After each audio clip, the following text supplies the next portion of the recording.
हरे भरे जंगल के किनारे एक छोटा सा गांव था। उस गांव में सौरभ नाम का एक लड़का रहता था। सौरभ हमेशा परेशान रहता, कभी दोस्तों से झगड़ता, कभी बात बात पर गुस्सा होता रहता। एक दिन उसकी दादी ने उससे पूछा, सौरभ तुम इतना गुस्सा क्यों करते हो? तुम आए दिन हर किसी से लड़ाई झगड़ा करते हो, ऐसा क्यों? सौरभ ने कहा, दादी मुझे नहीं पता मैं ऐसा क्यों, कृपया मेरी मदद करें। सौरभ की दादी ने कहा, अगर तुम्हें सच में शांति चाहिए तो बोध के वृक्ष के पास जाओ, वहां तुम्हें तुम्हारे सभी प्रश्नों के उत्तर मिल जाएंगे। सौरभ सुबह सुबह जंगल की ओर चल पड़ा। वहां ठंडी ठंडी हवा चल रही थी, पक्षियों की चिलमिलाहट मधुर लग रही थी। अचानक उसने देखा कि बोध वृक्ष के नीचे बुद्ध भगवान बैठे थे। उनकी आंखों में करुणा और शांति चमक रही थी और शरीर पर केसरिया धोती पहने हुए थे। सौरभ ने झुककर पूछा, भगवान, मेरा मन हमेशा अशांत रहता है, मैं जल्दी गुस्सा हो जाता हूँ, मुझे शांति कैसे मिलेगी?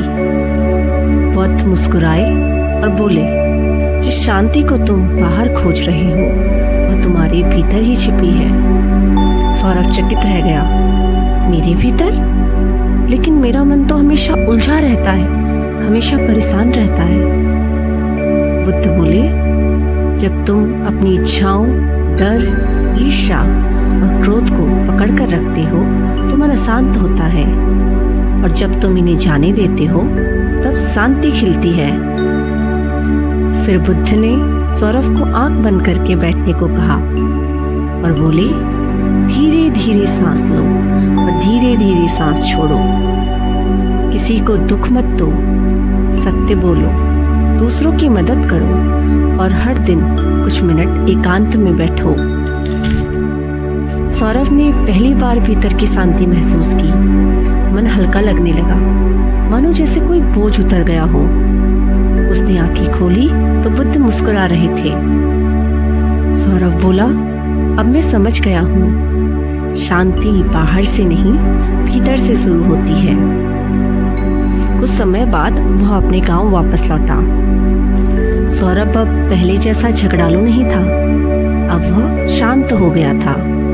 वह लोगों से प्रेम पूर्वक बात करता, दूसरों की मदद करता और बड़े बुजुर्गों की कार्य में सहायता भी करता था, और रोज कुछ समय पेड़ के नीचे बैठकर ध्यान भी करता। धीरे धीरे उसके आसपास का वातावरण और भी शांत हो गया।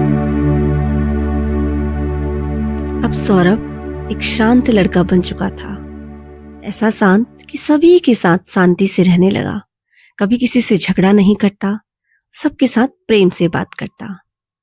तो इस कहानी से हमें यह शिक्षा मिलती है कि सच्ची शांति बाहर से नहीं मिलती, वह तो हमारे भीतर ही रहती है, बस उसे पहचानने की देर है। आप सभी का मेरी कहानी सुनने के लिए बहुत बहुत धन्यवाद।